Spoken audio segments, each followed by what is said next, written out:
religions agree with. They all agree to keep women in a lower position. And what is the reason of this? Okay, we will need to discuss this also in connection with Buddhism, which I will do towards the end of today's discussion, and then we will try to conclude this. So in our last week discussion, we looked at basically the feminist movements, how feminists are trying to establish rights of women, and certain particular feminist concerns that encourage this modern day discussion on women and religion. Then we looked at Buddhism, Hinduism, Buddhism and Jainism. Okay, from that we will move into today the Abrahamic religions. You know what Abrahamic religions are. We had an earlier discussion on this. Abrahamic religions share the male-dominated character in religion and subordination of women. Subordination of women means women to be under men. So that is the subordination of women. Both Judaism and Christianity share Torah, which is called the Old Testament by Christians. According to Genesis, God created man, and thinking that it is not good for man to be alone, created woman from man. The idea of subordination of woman to man is found in this story itself. Now this creation story is interesting. According to this creation story, it is God created man first. He did not have an idea of creating a woman. So he created man according to this story. So seeing that man was alone, in order to keep company, he created woman. That is the basic story. Now if you look at this story very carefully, you can see that story itself contains certain elements, certain things that make women subordinate to men. Like God created man first. So woman is not in that original plan then. So the woman is what we say afterthought. We say in usual parlance, afterthought. Something not thought originally, but something that comes to your mind later. So the woman is a result of a afterthought of God. It is not that God started thinking that, okay, I will create man and woman. He just created man. Then only it came to his mind that he should create somebody to keep company with. Now the second thing is, so the story says that God created woman to keep company with man. So in order to keep company or to help. So again you can see that in the story there is a subordinate position of women. So this story in the Genesis, God creating woman, but creating woman later after thinking that it is not good for man to be alone. So that very story, these stories are very powerful. These stories have been told to people for thousands of years. So the men's attitude towards women, the shape accordingly. Now if you take the Buddhist description in the Agganya Sutta, now as you know, Buddhism doesn't talk about the absolute beginning of the world, right? It talks about different stages of evolving, Sangvatta, Sangvattamana, Vivatta, Vivattamana. So now during the Sangvatta period, all those people who lived in here, last people, go to Abhasara world. And then again in the Vivattamana period, they come back. Now there is no gender. Whether they are men or women, there is no. But then what happens is their gender is decided according to their previous birth. Those people who were men become men. Those people who were women become women. Okay, so that story, it is a story, it's true, but whether the way it has been put is the Buddhist stories that how men and women were born into the world, the men and women who were men before, because this is not the absolute beginning. So men who were men before become men, and women who were become women before they become women. But in the Christian story is different, because Christian story is absolute beginning. So at the absolute beginning, God creates man first, and then subsequently God creates woman. So these are the basic differences. But the biblical story is a good indication of the subordination of woman. Woman is kind of kept as an assistant to the man, something like that. In the traditional Christianity, women are not allowed to teach or preach in public assembly, which was a part of man's authority.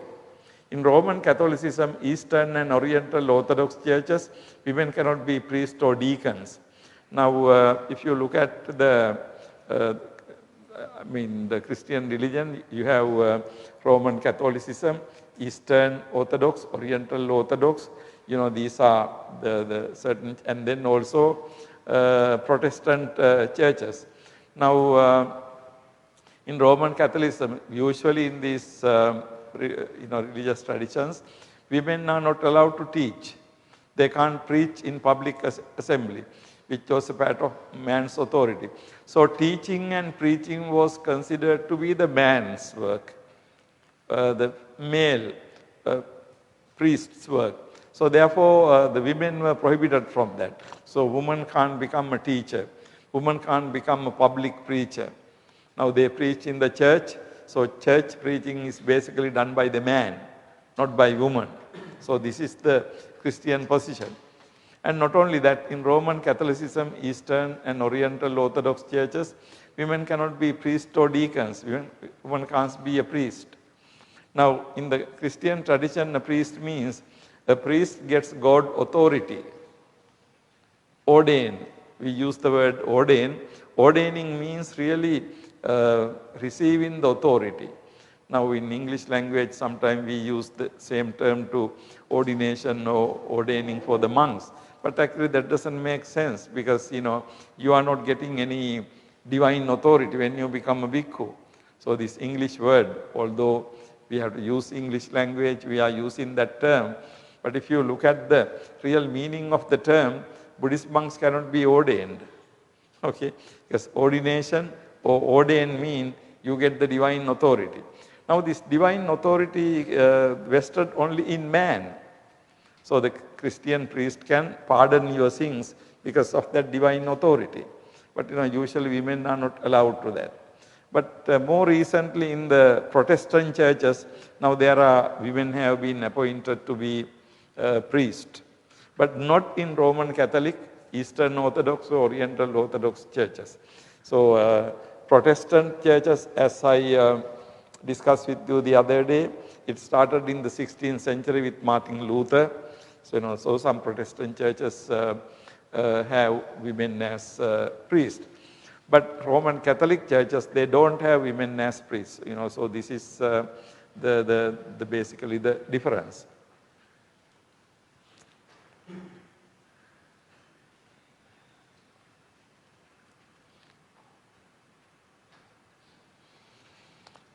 We'll go to Islam. In Islam, although women are totally subordinated to men, Sharia law affirms the women's right to marriage, divorce, and inheritance. This is considered to be an improvement on the practices prevalent in the society in which Islam originated in the 7th century Common Era. Now, Islam, when you look at the Islamic religion today, we can see that the women are totally subordinated. And also women get, as I said the other day, many more restrictions. For example, when women go out, they're supposed to cover their heads. But in very Orthodox societies, even in other places you can see, they not only they cover the entire face, and in front of their eyes they have some kind of net. So they see through only that net. It is a public, the behavior, their behavior outside is, restricting women so much. The idea is that the women are the source of evil. So if men see women, they go upset or something like that. So in order to protect, actually it is not to protect women, it is to protect men from women. They cover women, okay? So, it's a very strange idea. It is not to protect women really. The idea is to protect because men get, the confusion in their mind. So you better, the completely. So, in some places they cover up to here, some places they cover up to the head, and some places they cover except eyes. In some places they even cover eyes. So, you don't see anything at all of these people. Now these are, the kind of social restrictions you can see. But important thing is in the 7th century Qubad era, when Islamic religion was started, they started there what is called the Sharia law. Sharia law means the divine law, the religious law. Now, according to that law, marriage, divorce, and inheritance, these three are women have right. Women have right means women can marry a person she likes. And then divorce, she can, for reasons, divorce the man. And then inheritance means she can own. Okay. Now, these things were considered to be improvements.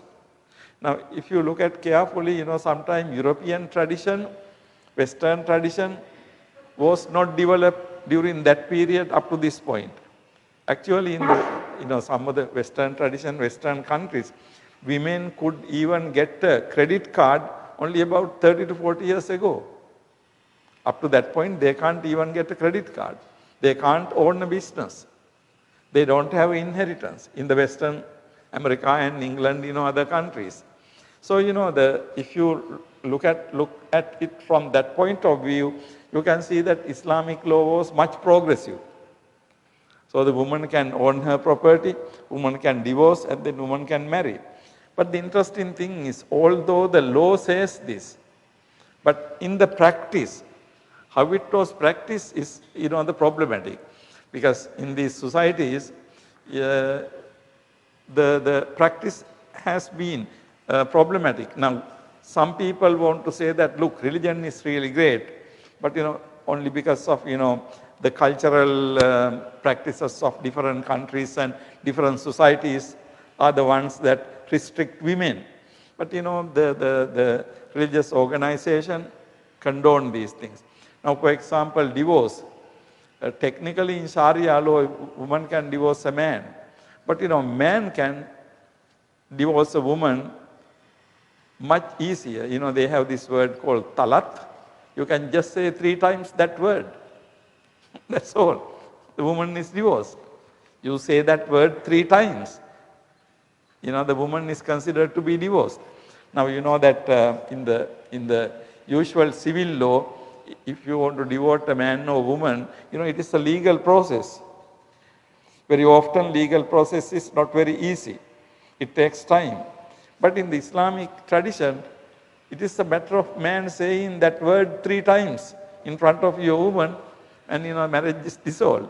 But woman cannot that easily divorce. But anyhow, these 3 things. So this is considered to be an improvement. When Islamic society, Islamic religion was started in the Middle East area, women were in an extremely, the unfortunate situation. Now, judging from that, these 3 laws are really improvement, okay? But the interesting thing is, ever since how the Islamic society behave towards women is the important thing. But anyhow, for the time being, we will go with this. So the affirms the woman right to marriage, divorce, and inheritance. Okay. The scholars try to make a distinction between Sharia law and the cultural practices in different countries. The currently seen discriminations against women are attributed to such cultural differences. However, not all are due to cultural differences. It is usually men who interpret Quran and the laws. Now the Sharia law, Sharia means the divine law, but the divine law is in the book, and then Islamic people have a very elaborate tradition of interpreting the law. I mean, you have the law in the Quran, but then how to interpret it, how to apply it, usually done by not by women but by men. Okay, so the interpretation of law is basically up to men. In other words, it is men who interpret the law. Okay, so on the one hand, we see that scholars say that Sharia law is one, but the cultural practices are another. So therefore, the conflict is between the Sharia law and the cultural practices. And they say that whatever the behaviors we see today, they attribute these things into cultural practices. But the interesting thing is, when you look at a religion as a form of book and religion as a form of practice, you can see that here there is a big difference. For example, in many Islamic countries, women are not allowed to study really. Children they don't send to school. I remember, for example, I went to Pakistan one time. We traveled in that country about 2 weeks. You never see girls going to school. In that country, you only see girls just about 10 years old or below that. Any girl who is attained puberty, that means the young or adult girl, you don't see them because they are kept inside the houses. And the houses are built in such a way that entrance door you have about 8 feet wall. So they don't see outside. Nobody else can see the inside. They are kept inside and they are not sent in school. Now if you go to any other country, if you go to Sri Lanka, by about 1:15 schools closed, you can't walk or go in a car in the road. There are so many thousands of girls and boys on the road. Now again, just around 7:30, children are going to school. So you can see that practically millions of girls and boys go to school in these countries. But in the Islamic countries, you don't have women going to school. So, they don't get the education. Not every country, but, there are other countries now, they allow. But, Afghanistan, Pakistan, most of these countries, they don't allow women to get any education. So, women grow up as without education, and so they can't have much to think. So in the Islamic societies, women are ultimately put into the position, you only bearing children. Okay. So you can see that, the Sharia law can be saying one, practices can be different. Even within Sharia law, you can see that women are highly, restricted.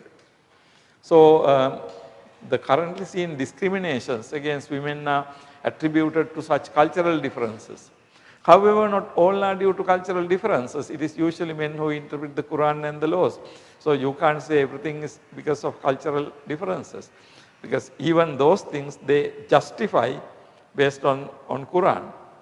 Anyhow, it is up to the men to decide the fate of women. So it is not that women are capable of interpreting the Sharia law. In Islam, men and women cannot pray together.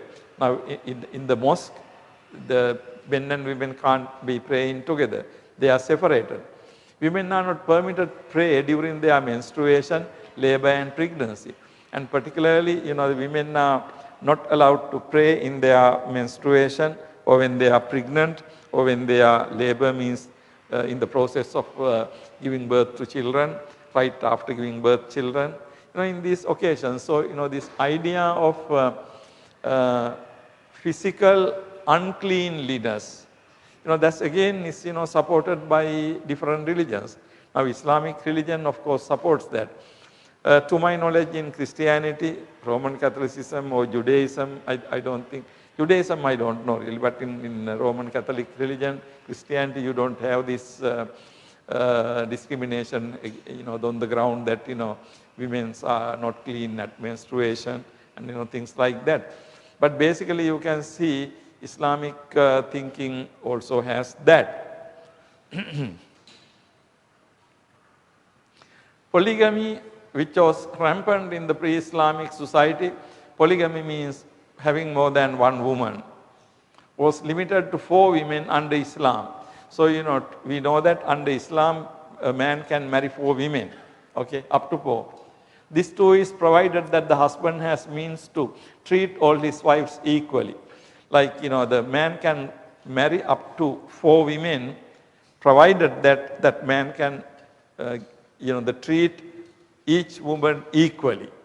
Like you buy a cloth for one woman, you have to buy a cloth for all 4 women or something like that. You treat all 4 women equally. If you can treat all equally, you can marry up to 4. Now, today we see that, it is really a violation of human rights of women. But by the time the Islamic religion started, men could marry any number of women. So actually, in that sense, Islamic religion restricted it into 4. Okay? So, in other words, from the point of view of that time, Islamic religion was an improvement, because men could marry any number of women. So Islamic stopped that, restricted that into up to 4. Okay? Even that up to 4, if the man is economically capable of the providing in the equal manner. So in that sense, you can see that it's the improvement. But in today's the ideas, we know that any man getting into the 4 different wives is not acceptable in many societies. Islamic societies, men and women are not equal before the law. Women are treated in much harsher manner for sexual offenses such as adultery. Now, another interesting thing is, usually in the modern world, everybody is considered equal before law. This very well-known symbol of justice, the woman holding the scales, blindfolded. The idea of blindfolded means the justice doesn't see anything. Justice doesn't see whether you are man or woman, you are higher or lower, you are black or white. Justice doesn't see any of these things. That is signified by blindfolded lady. But in the Islamic society again, men and women are not equal before the law. For the same crime, men can be punished in one manner, women can be punished in a different manner. For example, in many Islamic societies, if a woman found guilty with sexual offense, the woman is killed. In some societies, even today, they kill the woman by stoning. Okay? Now, this killing somebody by stoning is a very brutal way of killing. But that way of killing had been in ancient areas where Christianity and Islam originated, like Middle Eastern countries. In fact, even in the Bible, there is a story that Jesus connected with Jesus. When one day Jesus was going, he saw that a group of men were ready to stone a woman. Then Jesus says, okay, the first one to stone should be the one who has not done anything wrong. Then, everybody gets, confused, because all the men have sinned, done wrong things. Having done wrong things themselves, how can they really stone a woman who has done something wrong? So Jesus says, okay, first one to stone should be the one who has not done anything wrong. So no one was like that. Everybody had sinned in some way or other. The story shows that the stoning to death is existing in that society for a long time. And in Islamic societies, they still continue with that. In Islamic societies, not all, in some societies, they still continue with that. And also beheading, you just chop off the head. So, you know, these things are, you know, quite common. So, the larger issue is that Islamic societies, men and women are not equal before the law. So, which means that for the same offense, man gets much lighter, simpler punishment. The woman gets much harsher punishment. So, which shows that, you know, they are not, particularly for the sexual offenses. We never hear men being punished for sexual offenses in these societies, but we hear quite a lot even today, women being punished for the sexual offenses. Okay. Education for women is either highly restricted or prohibited in many Islamic societies even today. This has enabled many such societies to keep women ignorant and under the authority of men. Now, another important consequence of lack of education is when women don't have education, they become very ignorant, narrow-minded, cannot think. You know, then it is very easy for them to keep people under their control. In many places in the world, you know that when the dictators rule, they don't want people to study. If society becomes a learned society, then it is very difficult to control that society. So, in many places in the world, dictators, they don't want people to go to school. They don't want people to go to university. They don't want people to get education. Because educated people can think. They can question. So, they don't want. Now, that is happening in many Islamic societies. They don't teach women. So, that way women don't question anything. They just accept, they have to accept everything. They are ignorant. You know, they don't know what is going on. So, you know, this is the you know, the situation with education. So, you can see that in Islamic societies, education and the law and the marriage and, you know, these things, how, you know, the women are treated. Now, as we noted earlier, all religions have been initiated by men, and men have formed the basic core of many religions. Consequently, the ultimate goal of religion has been articulated aiming at men. Furthermore, the religious texts of all the major religions have been written by men, and hence they are meant for men. It is for this reason that many religions, the women have been portrayed as the source of evil and sin, and hence considered the main obstacle of men who try to follow religion. The Christian story of the forbidden tree signifies this belief. If the religious texts were authored by women, this would have been different. Feminist thinkers have tried to address this issue of male centricity prevalent in religion. Now, you know, this couple of ideas that I try to express here is very important. Basically, as we noted earlier, all religions have been initiated by men, and men have formed the basic core of many religions. Consequently, ultimate goal of religion has been articulated aiming at men. Now, what it means is this. Now, if you look at the religions, now this includes Buddhism also, Buddhist literature also. But, you know, in all these religious literature, women have been described as the source of evil. They are the source of danger. In other words, these religious texts portray woman as the source. Woman as the source of danger for man. Now, you know this biblical story. As we saw earlier, God created man first, and then God created the woman. And then God says to these two people not to eat from that forbidden tree. Okay. According to the biblical story, it is the woman who persuaded Adam to eat this fruit.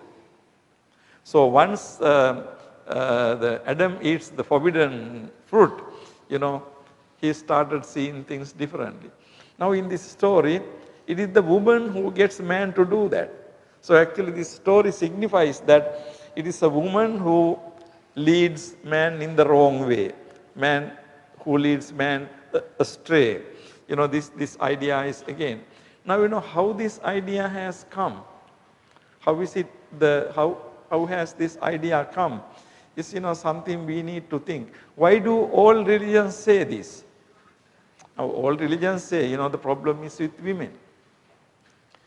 I think historically, as I showed you, it is men who have started religion, and also it is the men who have written all the books on religion, right?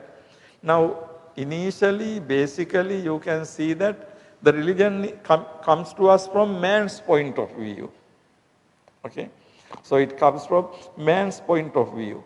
Now, therefore, we don't know. We don't have the woman's religious literature. Now, I will give you an example from Buddhism. Now, if you take Buddhism, Buddhist teaching, we have the Digha Nikaya, Majjhima Nikaya, Anguttara, Sanyutta, Sutta and Vinaya recited at the first council. Right? First council took place after 3 months of parinirvana of the Buddha, 3 months. And then there were 500 monks got together to do the first Sanghayana. Okay? Now someone can ask, where are the bhikkhunis? Why no bhikkhunis for the first Sanghayana? Huh? Where are the bhikkhunis?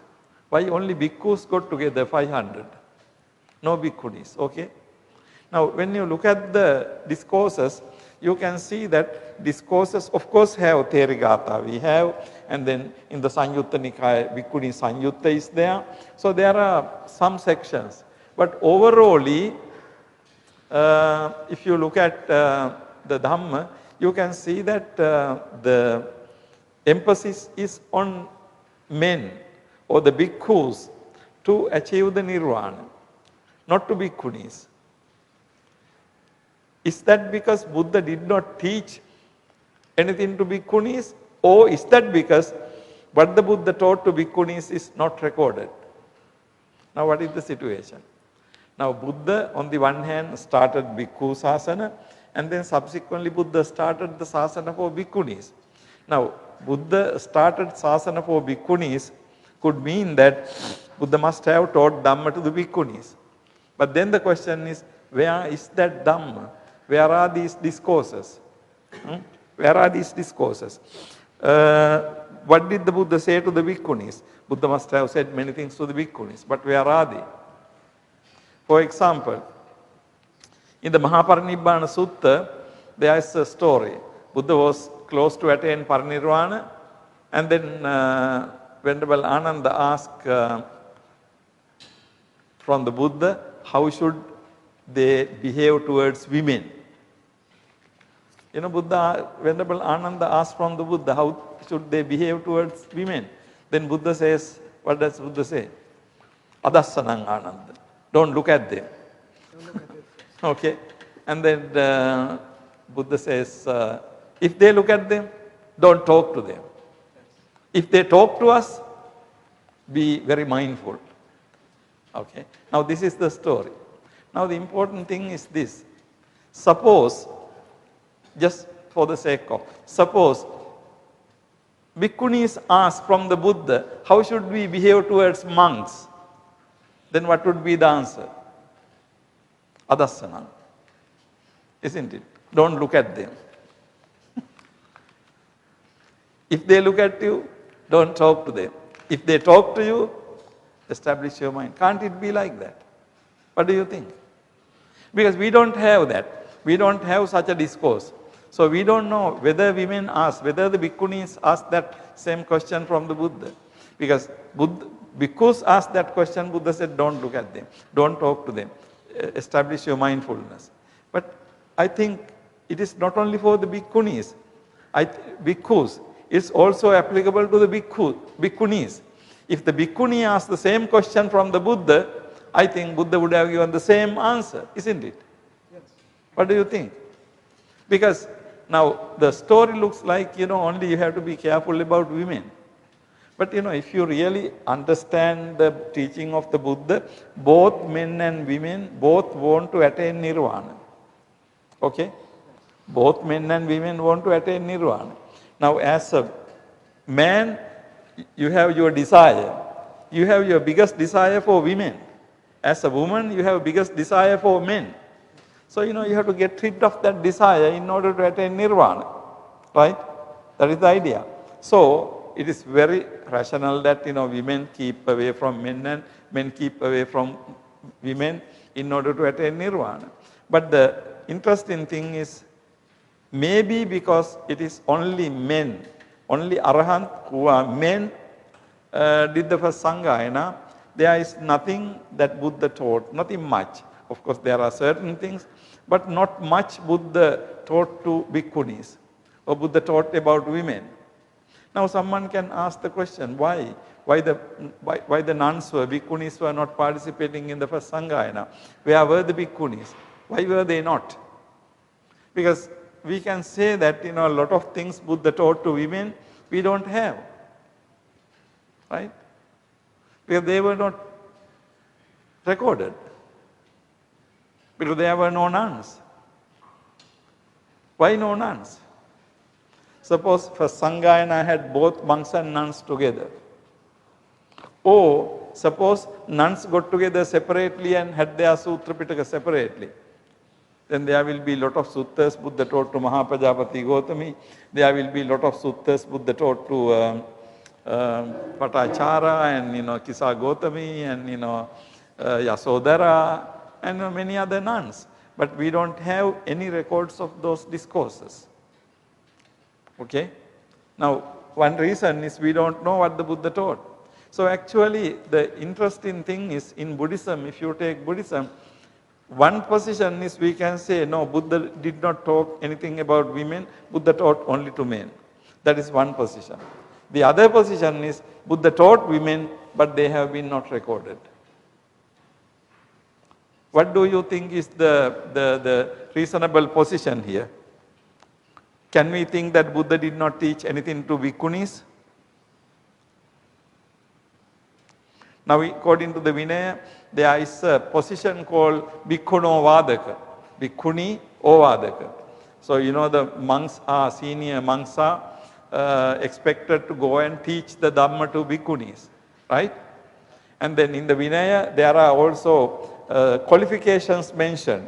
Not each and everybody can go and teach the Dhamma to the nuns. There must be senior qualified monks who can teach Dhamma to the nuns, right? So that also is there. And then Buddha must have also taught Dhamma to bhikkhunis. But the interesting thing is we don't have many records. Only thing to my knowledge is, we have Bhikkhuni Sanyutta in the Sanyutta Nikaya, just a very small section.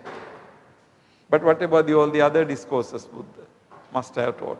So there could be two positions. One thing is to think that, no, Buddha did not teach much to bhikkhunis. The other position is, what the Buddha taught to bhikkhunis is not recorded. Now, my personal view is, the first one is not correct. It is not correct to say that Buddha did not teach bhikkhunis. Actually, Buddha taught bhikkhunis. I think the second thing is the correct thing, because the things Buddha taught to bhikkhunis has not been recorded. Okay? I mean, the Tripitaka, we have vast amount of discourses anyway. But in spite of that, we can think that so much Buddha taught to bhikkhunis may be not recorded. Okay? Now, as a result, interesting thing is when you read the Sutta Pitaka discourses, you can see that women have been portrayed as the problem. Women are the problem for the men. So, the Indriya Sangvara, restraint of faculties, all these things are taught with reference to women. So, how the monks have to guard their senses, Indriya Sangvara, and all those things. But what I am thinking is this: I think similar things must have been there for the bhikkhunis also. Now, suppose we had a Tripitaka only written by bhikkhunis. Then, it would be very different from the present day Tripitaka. Don't you think so? It could be different. Because there it could be like, oh, these men are really the source of evil. Men are really bad. Because, looking from woman's point of view, and if you want to get rid of the desire for men, Buddha have to show how bad men are. But here we have only how bad women are. So that is why we say the existing Dhamma is given to us from the point of view of man. So now from the point of view of man, not only in Buddhism, in many religions it is the case, because they considered it to be the the priority of the man. So anything from that point of view, you look at the woman as the main obstacle, main problem for the person attaining the religious goal. Now you look at Christianity, it is the same. The women have been portrayed in a very, very negative manner. Women have been portrayed in the very negative manner. Now why? Because men were basically the people. So the religious practice was looked from the point of view of man. So because it was looked from the point of view of man, women were the problem. Okay. Now actually I think through Buddhist literature, we can really see this issue very much more clearly. Okay. Because you have bhikkhus and also you have bhikkhunis. Now both bhikkhus and bhikkhunis want to attain nirvana, realize nirvana. Now realize nirvana happens basically when you purify your mind, visuddhi, from lobha, dosa, moha. Now even in them, lobha or tanha considered to be the most important factor. According to Four Noble Truths, dukkha, samudaya, nirodha magga. Samudaya means arising of suffering. Now how does suffering arises? Suffering arises out of craving or desire, tanha. Okay. Tanha is basically tanha for panchakama. Rupa, saddha, gandha, rasa, pottabha. This is the basic idea. Now in other words, human beings suffer because of tanha. In order to get rid of suffering, we have to terminate or get rid of tanha. Now this is the basic idea in Buddhism. Okay, this is the basic concept in Four Noble Truths. Now it is very natural that if a man wants to attain nirvana, man has to get rid of rupa, sabda, gandha, rasa, pottabha. The karma for these 5 pleasurable objects. Now the same thing for women. If a woman wants to attain nirvana, she has to get rid of the karma for the rupa, shabda, gandha, rasa and pottabha. Now for both men and women, this karma can be different, because when you look at the man's karma, attachment, desire, it centers around women. And the women's desire centers around man. Okay. So, this is a pretty basic thing. Now, in the discourses we find how men should behave towards women, how men should look at women. But unfortunately, we don't have a part where how women should look at men. Because the tanha is same for both. Only thing is women have tanha for certain things, men have tanha for certain other things. Okay. Now, if we had the discourses dealing with both, then we can see how these women and men have been characterized. But today we have discourses only about dealing with men, so talking about women. So in the Mahaparinibbana Sutta, when finally Venerable Ananda asked how should we behave towards women, Buddha says, Adassanan, don't look at them. But when I read this story in the Mahaparinibbana Sutta, now Buddha is attaining Parinirvana. Buddha lived 45 years as the Buddha. Now do you think it is a very natural location for Venerable Ananda to ask how should they behave towards women?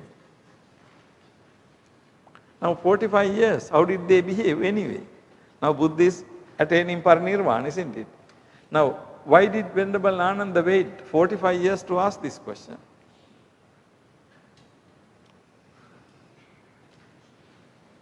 How did they behave toward women before that? Don't you see something problematic with that question? Why 45 years? How did they behave up to that point? Was it such an important question? And after all, it is Venerable Ananda who persuaded the Buddha to give Bhikkhuni Sasana, isn't he? It is Venerable Ananda who persuaded Buddha to give the Bhikkhuni Sasana.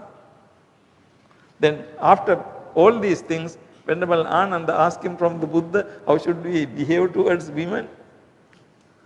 What do you think about this question? Anyway, when you read Tripitaka also, you have to be thinking about these things, okay? That is, we have to be examining things, okay? Just think, how could it be? Okay, I am not trying to teach you how to read the Tripitaka, but for me, that question becomes a little bit odd question, okay? Because now, on the other hand, I think that if a Bhikkhuni asks the same question, what would the Buddha say? If a Bhikkhuni asks the same question, how do we behave towards men? Then, if Buddha gave that answer, Adassanang Ananda, I think Buddha would have given the same answer to the Bhikkhuni. Adassanang, don't look at men. So that could be. But anyhow, this is something interesting for us to think, because now existing discourses, most of the discourses, we see as representing Dhamma from the man's point of view. So therefore, what is described are the things that are hindrances to man to attain nirvana. But I am sure, because Buddhism, we did not have this discrimination actually, because Buddha started Bhikkhuni Sasana. Now, sometimes when we look at the story of Bhikkhuni Sasana, sometimes people think why Buddha did not start Bhikkhuni Sasana right away. Because according to the traditional story, we are told that Buddha refused 3 times. Buddha refused 3 times. When Mahapajapati Gautami asked, Buddha said no, no, no. He said 3 times. And then why? Why Buddha refused 3 times? There are many explanations. But I think there is one very, very, very relevant explanation. Now, Bhikkhu Sasana was already there, okay? Bhikkhu Sasana was already there. Now, Bhikkhuni Sasana means you are bringing in the, the women's order, women's organization also into this, okay? Now, when you bring women's organization into it, you are bringing these women. I told you earlier, in Indian context, women were always protected in the house by father, by husband, by son. Now, you bring these women out of house, home, to Buddha Sasana. Now, one question is, who is going to protect them? When they were at household, they would have been protected by their father, husband, or son. But, you take them out into Sasana, who are going to protect them physically? Actually, many young and beautiful bhikkhunis were attacked, and some were raped during the time of the Buddha, because, no one to protect them. Now, the problem is, can you ask the monks, bhikkhus, to protect the bhikkhunis? No, because bhikkhus also came leaving behind their wives and daughters because they want to be free. Now, having become monk, a bhikkhu, in order to be free, can you now go back and start protecting these bhikkhunis? No, that is not proper. Because they left their household life. If they wanted to be at home, safeguarding their wife and daughters or whatever, they could have been at home without becoming monks, bhikkhus. Okay?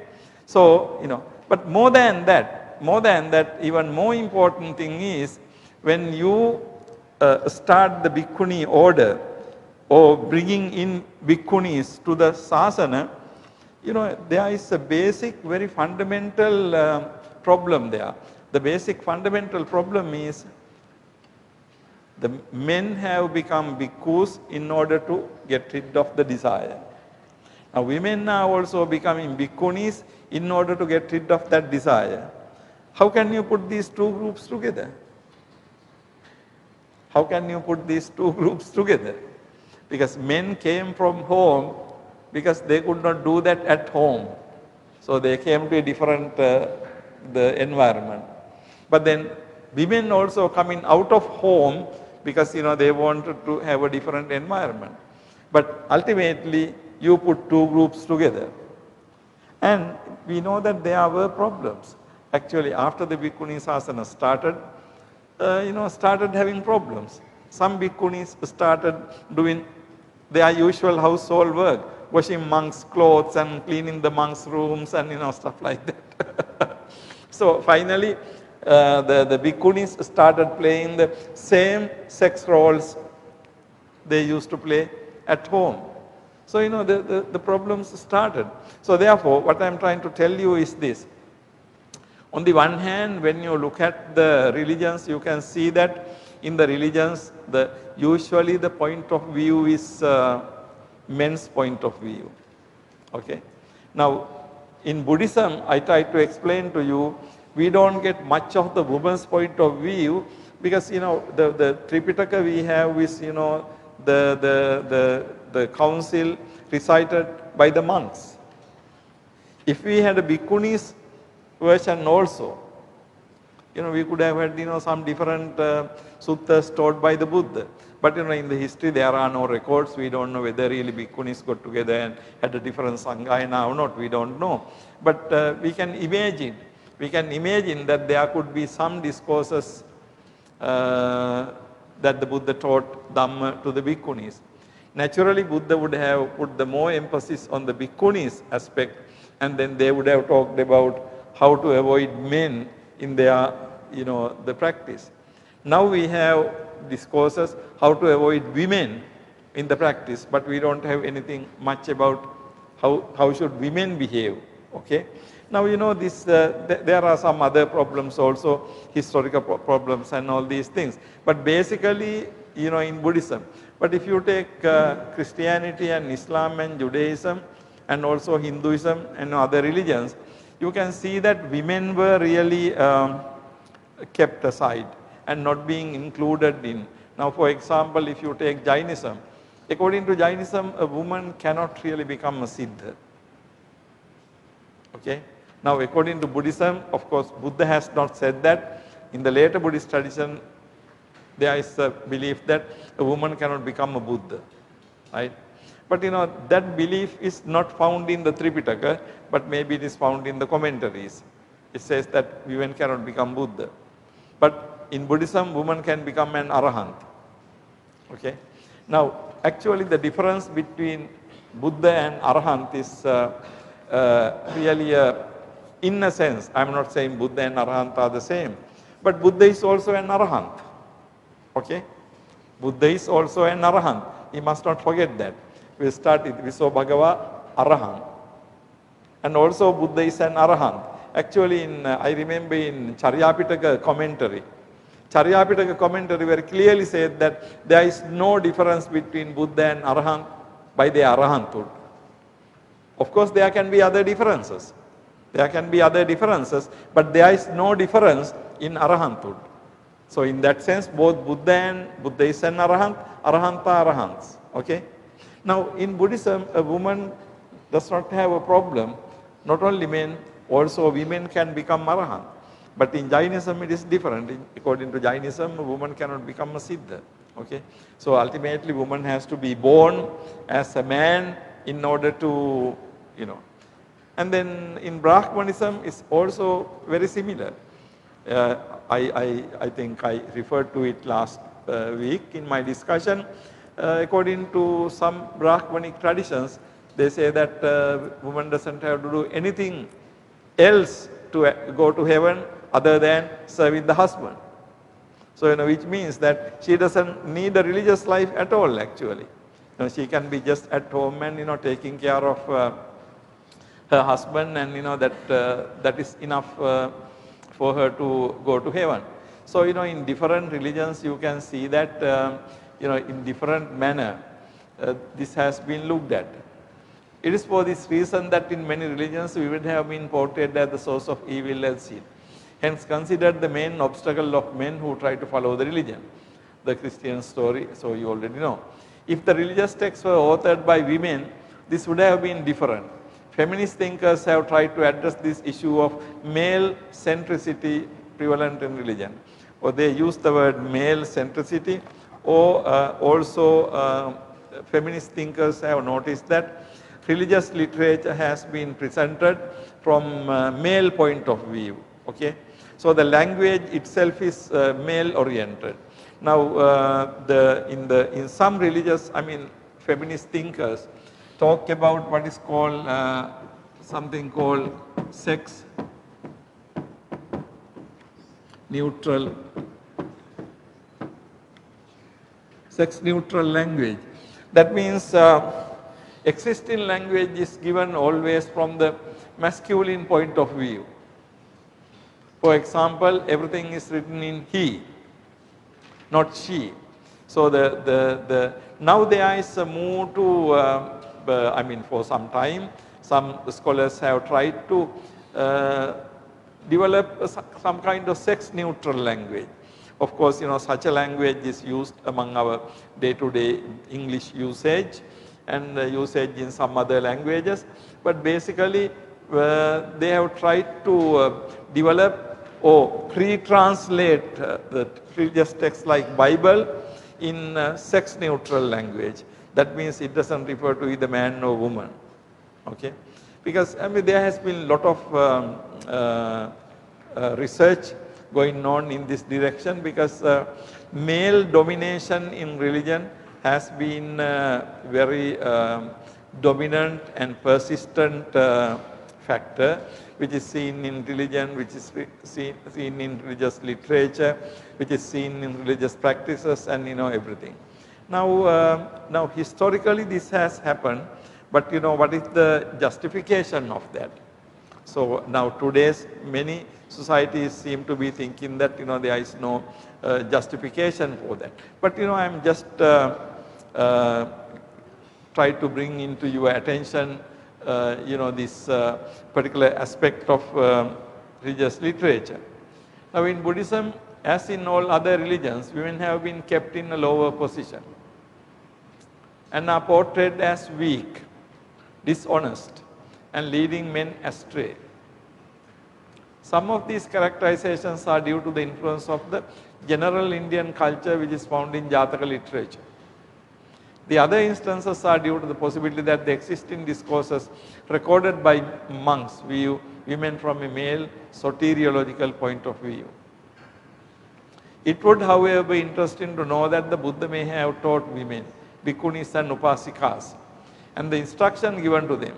Since we do not have records of such sermons, we cannot know. It is imaginable, however, that the Buddha might have advised women, highlighting the negative aspects of men as he did with women. Now, looking particularly from Buddhist point of view, looking at Buddhism, here I am asking you to look at several different points of view. One thing is to look at Buddhism, developments in Buddhism from historical point of view.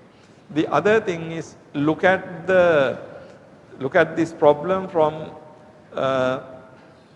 philosophical or position view of women point of view as a philosophical matter. How would have Buddha tackle this? Now, historical relationship means there are certain things Buddhism has got due to historical circumstances. Now, for example, in many Jataka stories you find, the lot of instances where women have been portrayed in a very negative manner. Now, of course, Jataka stories are presented as a past birth of the Buddha, but at the same time we know these many Jataka stories are found in the general Indian literature. So we can imagine that lot of Jataka stories are the stories that come in from the general Indian society. So because general Indian society had this negative assessment of women, we can think that the Buddhism has also inherited some of these negative uh, sentiments about women. Now this is one explanation. So understand the thing as not as really what Buddha said, but as more coming from historical position. Because Buddhism is also Indian religion. The stories have been got into Buddhist tradition. Jataka stories, develop gradually. So you have that general negative impression that is common to all Indian traditions. Okay. Now that is one way to look at this. The other way will be to look at from a Dharma point of view. As I try to explain to you philosophically or from Dhamma. Now in there we can talk about the male soteriological point of view and female soteriological point of view. Soteriology means the path, the attain the final goal, in Buddhist terms attain nirvana. So how would you look at that from philosophical point of view? Now when we see the discrimination against women, we can see this as basically a historical phenomenon, and also we can see this as a social phenomenon. So this is how it goes. Now all these are the like contextual things, where Buddhism arose, where any religion arose, these things you can see. But the important question is, do we really have in Buddhism a situation where women are considered to be really psychologically or capacity wise lower? That is the important thing. Now when we look at that, I think Buddhism has a clear answer for that question, because I think I highlighted this matter even before. We have this Soma Theri's story. This comes in the Bhikkhuni Sanyutta. Now here we have the Mara coming to Soma Theri and saying something like this.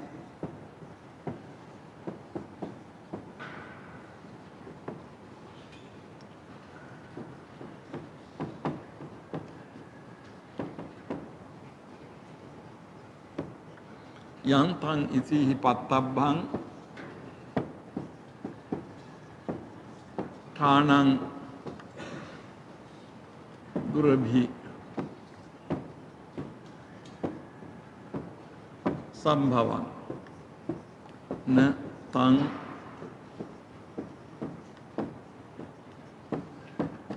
dvangula panyaya sakka papotu.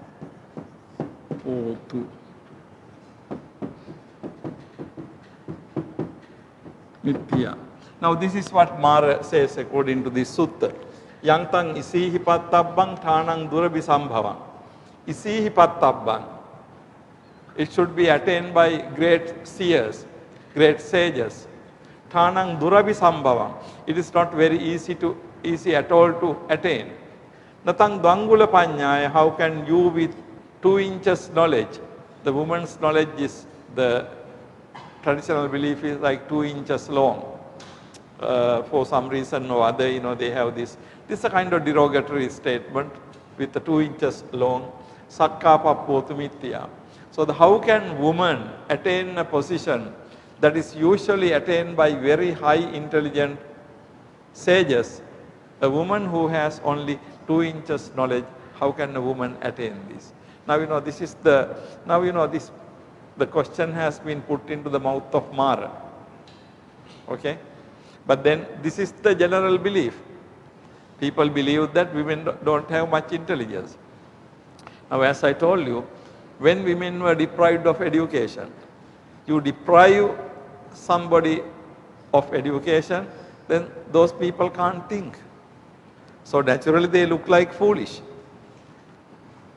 But not because they are foolish really, but because they have been simply deprived of education. So the situation is this. Now this question comes from that background. How can women do these things? Women are simply doing household things like cooking and cleaning. Okay, how can women do this? So this is, the Mara's question. So basically, yantang isihi pattabbang thanang durabi sambhavang. So this very difficult situation, how can a woman with very limited knowledge can attain? This is the question. Now, look at her answer was itti bhavo no kim kaira. Itti bhavo no kim kaira chittam hi susamahite jnanam hi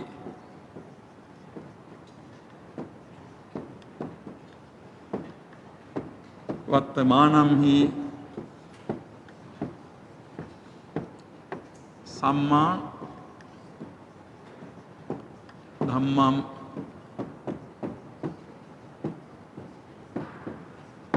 vipassato. Now, look at this question. Itti bhavo no kinkaira. Actually, that question can be translated into English as, what is wrong with being a woman? What is wrong with being a woman? Itti bhavo no kinkaira. Itti bhava, being a woman or womanness. What is the problem with being a woman? Chittam hi susamahite. If your mind is concentrated well. If your mind is concentrated well. Jnanam hi vattamanam hi. If you have knowledge. Jnanam hi vattamanam hi. Knowledge exists. If your mind is well concentrated, if knowledge exists, to see samma dhammang vipassato. In order to see the phenomena in the insight knowledge. Samma dhammang vipassato. Vipassati means seeing something in a special manner, anicca dukkha anatta. Now, look at this question. Actually, this question by Soma Theri sounds like a very feminist statement in a way, very modern. Okay, in some sense, it is very modern because she asked the question: what is wrong with being a woman? If your mind is good, if your knowledge is good, so what is the problem? Now, the two most important things. Chittam susamahite, your emotional stability. Your mind is concentrated. So that shows one aspect of human, the spiritual development, internal development. Your emotional stability. Chittam susamahite. And then the other one is jnanam, knowledge, epistemological aspect. Okay. So the knowledge and emotion. Your knowledge is very good. Your emotions are so stable. Chittam hi susamahite. Mind is well controlled, emotionally stable, and then knowledge-wise you have right knowledge in order to see the reality. So when you have these two things, what is the problem of being a woman? And then subsequently, ultimately, she says to Mara, Yassa nuna siya evam ithiva purisotiva.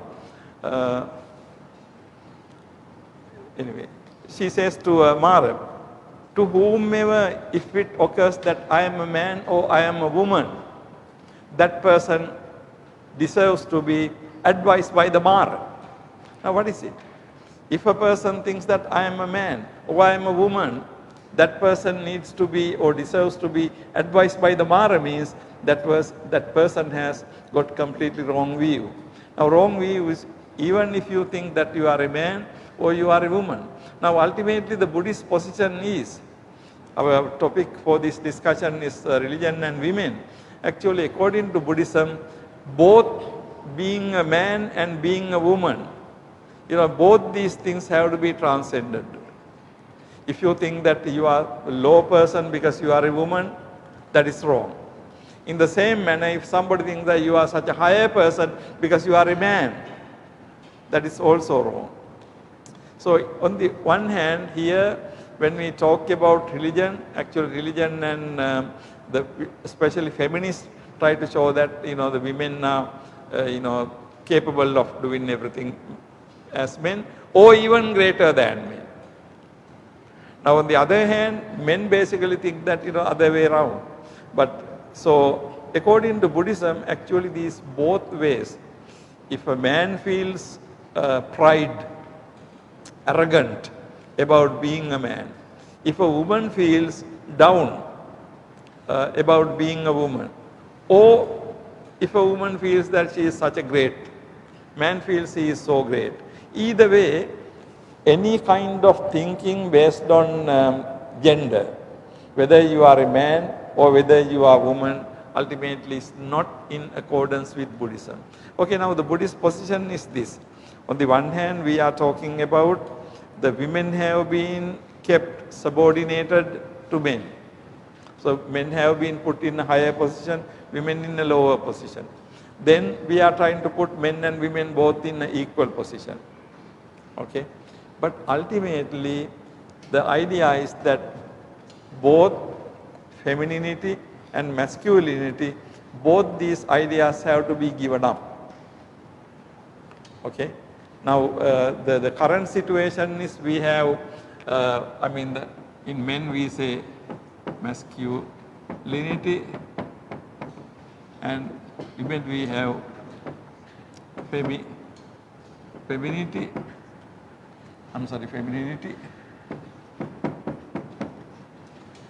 So masculinity and femininity, these two things. Actually, ultimate position according to Buddhism is you have to give up both, not one. Because as Soma Theory's statement reveals, for the ultimate realization of nirvana, whether you are a man or whether you are a woman doesn't really matter. If you really think about it, because why this has to be given up? Because ultimately, this is based on I am man, or also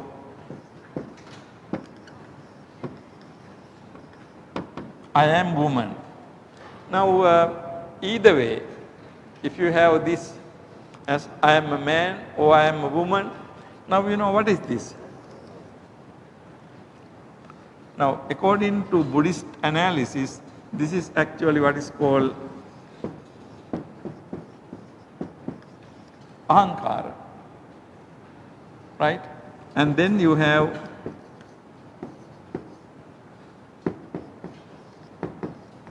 mamankara.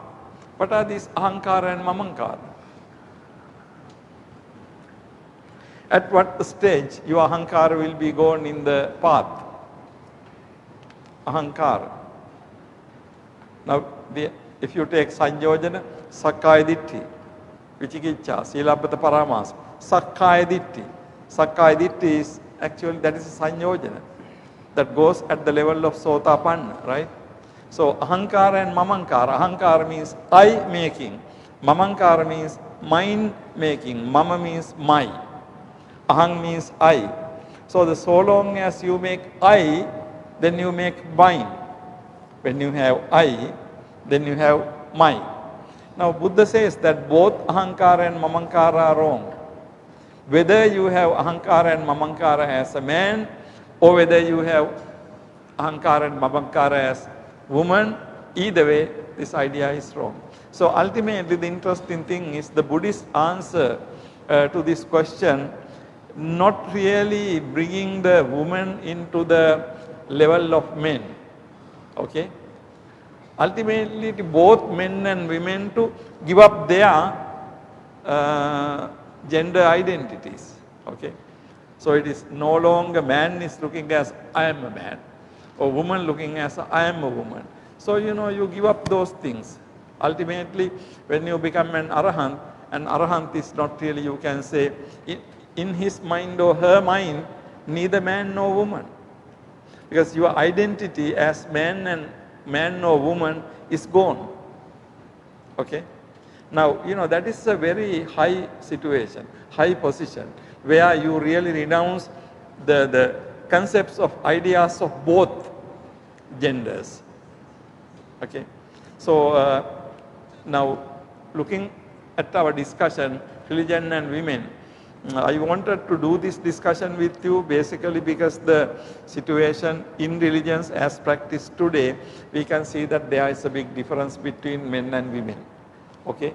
And also historically, when we look at the beginning of religions, also we can see that sort of thing.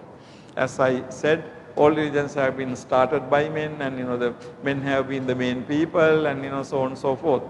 But when we really look at this phenomenon throughout the history, we can see how these, through different religions, this discrimination against women and subordination of women have been continued. But in Buddhism, started again 6th century BCE, Buddha established something very important, namely that there is no intellectual difference between men and women. Up to that point, women were considered to be less intelligent than men. Now, historical, social reason behind that is when women are not given education, they look like less intelligent anyway. But of course, if you given education, then you will see that there is no difference between basically men and women in that sense. So, one thing remarkable in the Buddhist tradition is to establish that men and women are intellectually similar. But that doesn't mean that there were no discriminations. Actually, there were when the tradition was existing. There were the certain things. Now, if you look at Attagaru Dhamma is very interesting. Attagaru Dhamma keeps women under the bhikkhus, bhikkhunis under the bhikkhus. Now, you remember in my discussion on Jainism, I showed you in Jainism, Samanis are lower than the Samanas. And not only that, it's very clearly said that a Samani who is even 120 years old has to pay respect to the Samana who is entered in that day. Now in Attagaru Dhamma you have the same thing. In fact, the story says that when Mahapajapati Gautami asked Venerable Ananda to change that, Venerable Ananda went to the Buddha and said that she wants to change this. Then Buddha says that how can I do this? Even other religious people don't do it, Buddha says. Now who are these other religious people? I think Jainism. Because there is no any other religious tradition with samanas during the time of the Buddha. Of course there were Ajivaka Paribhajaka, but if you look at the organized religious tradition, the closest one was Jaina. And in the Jaina tradition, you see that Jaina in the Vinaya, it says very clearly that Bhikkhuni is under. Same thing, exactly the same way is said in the Jainism. And it's said in Buddhism also. Now you can see these are social things. Why Buddha could not change it? Maybe because that was the tradition during that time. But at least Buddhism has shown that there is no difference between men and women intellectually. So in that sense, you can see that in the Attagaru Dhamma, accepting certain things, Buddhism could not go beyond Jainism. But Buddhism certainly went beyond Jainism when Buddhism showed that equally both men and women can become arahants and terminate the sansaric suffering. Okay, folks, let me wind up my discussion. Basically, when we were discussing religion and women, the reason for this discussion was when you look at the status of women in religions. As I tried to tell you at the beginning of today's discussion, on one hand we can say that why we do need to discuss women separately. There is no need actually, but the need comes from, because religion has been one institute where this gender difference has been maintained for a long time. In other words, on the basis of religion, gender differences are justified. Now again, in Jainism it is very clear. In Jainism, women do good things in order to become men. And those men who become bad things, they become women in the next life, according to Jainism. Now, similar beliefs are even among the Buddhist society, but I don't think Buddhism, the Buddha has justified that kind of position. Okay? But then there are general beliefs. To be born as a woman is not a good thing. I mean, those things come from society, because if you look at the society, you can see that woman's life has been very miserable. Then you gradually start thinking that to be born as a woman is as a result of bad karma. So, all these historical, social reasons have been intertwined, and then finally, this type of belief has evolved in the society. So, I tried to show you across world religions how world religions treat women. And then also I showed you that, when you look at the subordination of women, all world religions seem to be subordinating women to men. But then there are certain things. So Buddhism, in a sense, is not completely free from all these things. But at least in Buddhism, we can see that Buddha has shown something very important, namely intellectually and psychologically, emotionally, women can be equally or even better stated. Finally, let me remind you another incident, we saw that in the Roman Catholic tradition and other traditions, women are not supposed to teach or preach. Now again, there is a very interesting example in Dhammadinna. Dhammadinna was, teaching Dhamma to her former husband. And then when he kind of could not believe it, so he goes to the Buddha and reports, these are the questions I asked and these are the questions she answered, gave me as answers. Then what the Buddha says? Buddha says that if you ask these questions from me, I would have given the same answers. Now that's placing Bhikkhuni Dhammadinna equal to the Buddha, very high position. Buddha says, I will give the same answers. Now, in fact, you don't find similar incident anywhere in any religion. Anywhere in any religion, no. Because the teacher, religious teacher, saying that is exactly what I would say. So in Buddhism, actually, there was no prohibition for women to teach. Bhikkhunis have been teachers. Bhikkhunis have been meditation teachers. Bhikkhunis have been teaching Dhamma. So, that sense we can see that in certain respects, in this overall picture, Buddhism stands out, okay? That we don't need to believe because we are Buddhist. But when we look at objectively, we can see that in certain respects, the women have been very much higher in the Buddhist tradition. But organizationally, we can see that, there are differences. There are historical differences. So those things we will have to analyze in a different manner. Okay, this is basic summary of that. I will wind up from this. What I would like to do tomorrow is actually morning session. I will be summarizing both world religions and ethics, the main things we did tomorrow morning. Okay, do you have any questions or comments?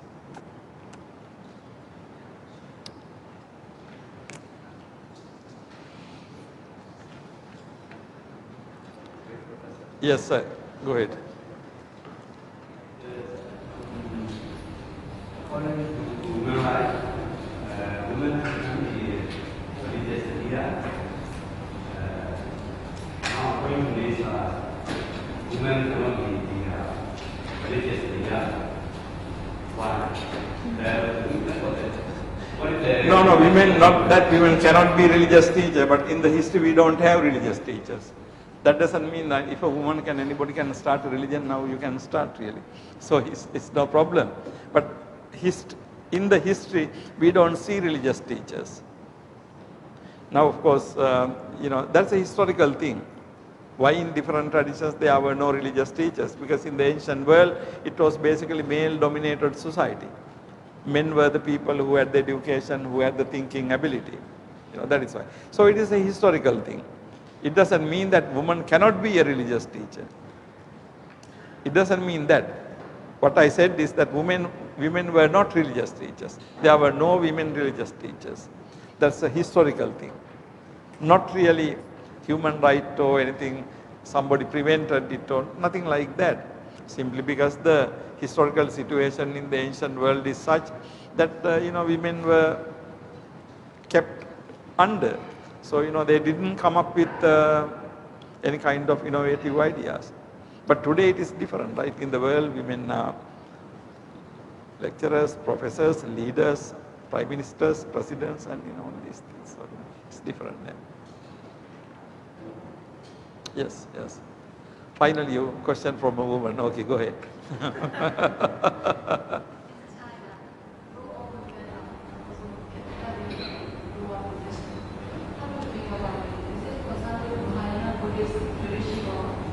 In China, what is happening? Say it again. In China?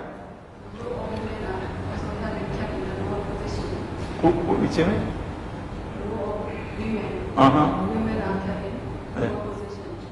Okay.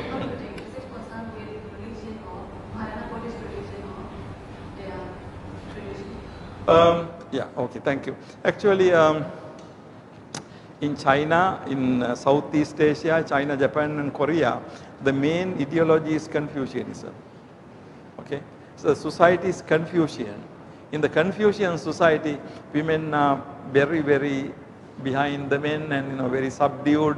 So what you see in China, not really Buddhism really. What you see in all these the cultures is basically Confucian culture.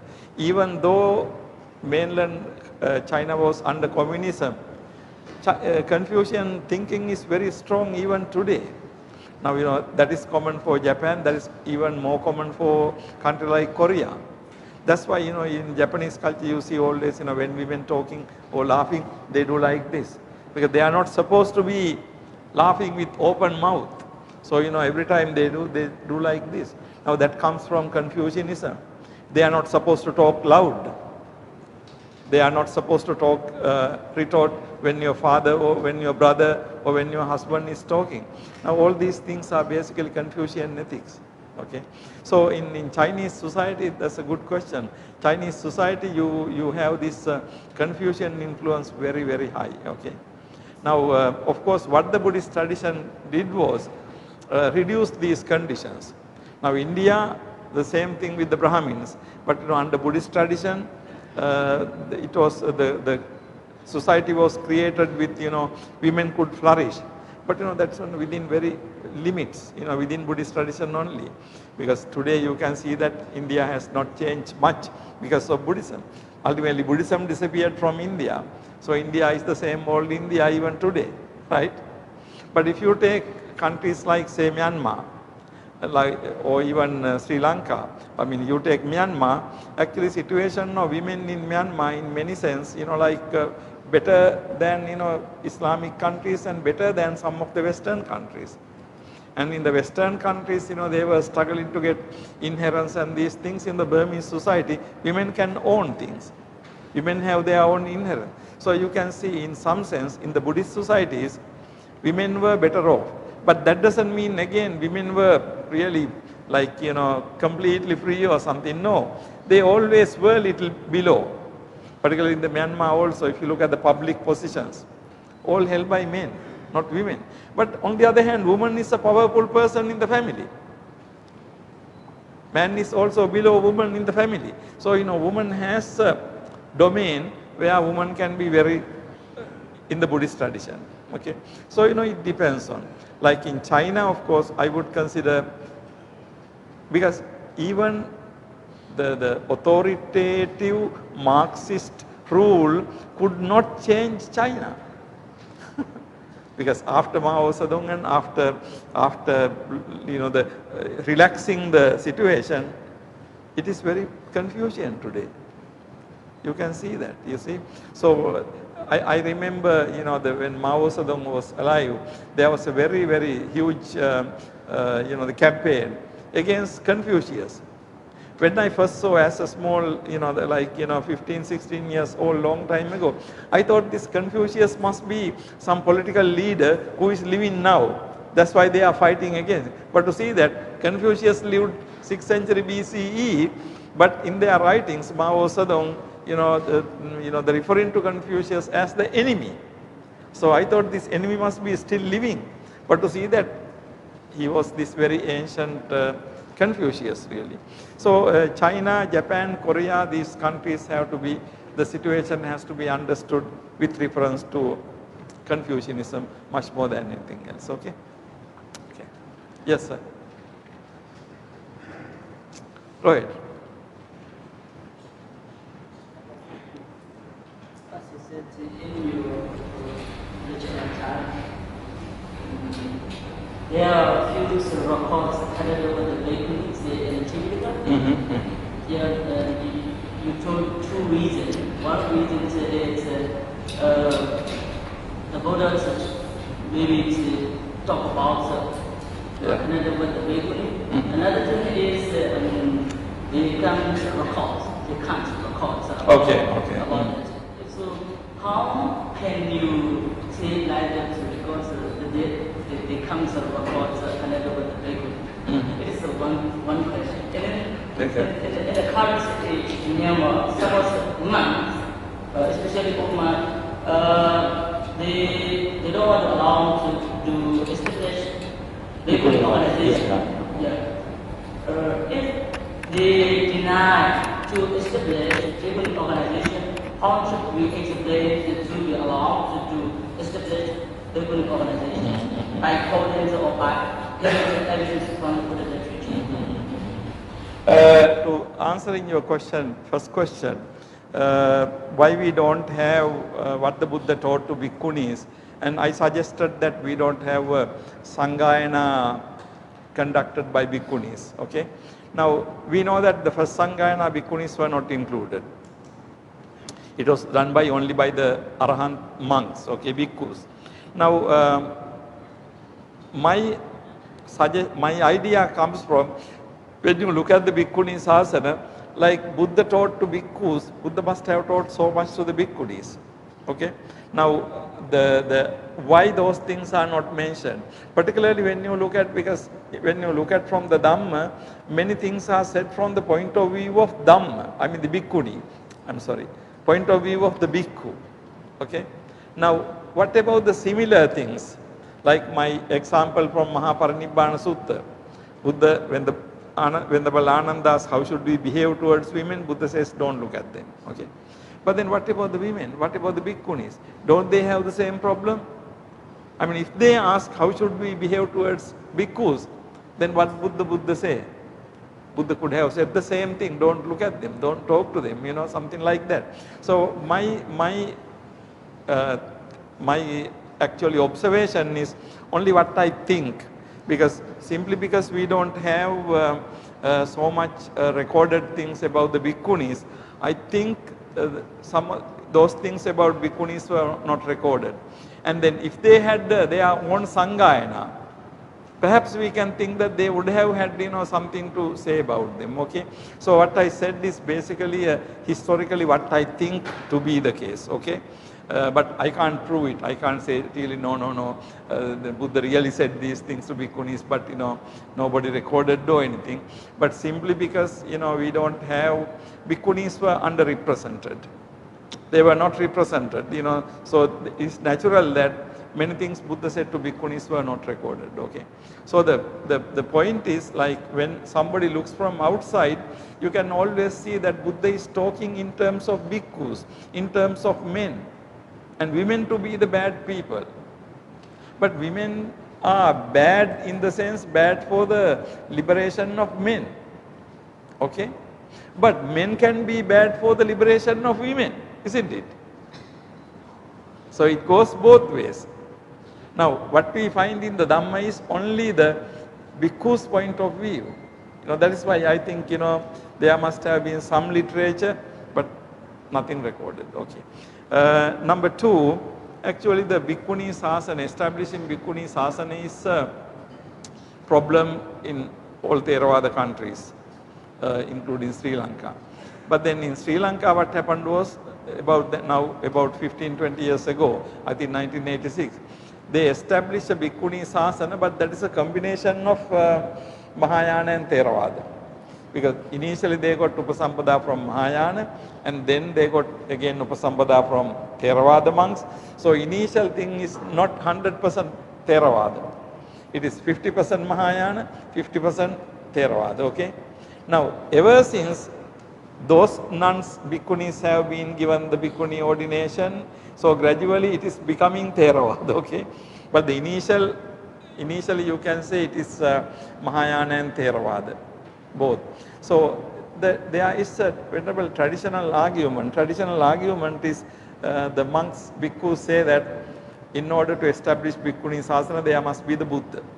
So in the absence of Buddha, you can't establish Bhikkhuni Sasana. So that is the standard, the argument. I think that argument is a strong argument. But I think if the Theravada tradition want to establish Bhikkhuni Sasana, all the leading monks can get together and agree to do that. They can do that. But monks will not agree. But if you look at the history, it's very interesting. In the first Sanghayana, after the Sanghayana, the Sangha came up with several charges, complaints against Venerable Ananda. One of the complaint was that Venerable Ananda persuaded the Buddha to give Upasampada to Bhikkhunis. So you can see, starting from the first Sanghayana, Theravada tradition did not like Bhikkhuni Sasana. Okay. So it is not something new. It is not something new. So in the Theravada tradition, starting from after the Parinirvana, bhikkhus didn't like the idea. So it is no wonder. So one thing is, I respect the modern, the leading Sangha, because they are real good Theravadins. They still don't like it. Anyhow, this is a historical thing. I think now, for example, in Sri Lanka, they started as I said, Mahayana and Theravada. But interesting thing is, when you say Mahayana, although Mahayana Dharma is different, Mahayana Vinaya is actually Hinayana Vinaya. There is no separate Vinaya called Mahayana Vinaya. Now, even today, Mahayana traditions follow Dharmaguptika Vinaya. Now, if you look at Dharmaguptika Vinaya and Theravada Vinaya, Parajikas are the same, Sanghadisesas are the same, only differences are Aniyata, Pachitya and these things. So, the Vinaya is nothing Mahayana. Vinaya has been always Hinayana. Now, Theravada is also considered to be one Hinayana thing. So, even though the tradition is Mahayana tradition, Vinaya is very Hinayana. So anyhow, that is how Sri Lanka started. But now, the tradition in Sri Lanka, there are about, I think, several thousand bhikkhunis in Sri Lanka. Now they are doing okay. And then, but still the government and the Mahanayaka Thera Sangha doesn't accept it. But ordinary Sangha accept it. They invite bhikkhunis for Dhamma sermons, and so a lot of things are happening. But anyway, that is, don't take the bad example from Sri Lanka. So,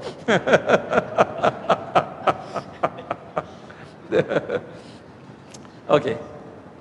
Any other questions? Okay, Venerable, so yeah, thank you very much for participating. So we will meet again tomorrow morning to discuss both religion and ethics and to complete our discussions. Okay, thank you very much.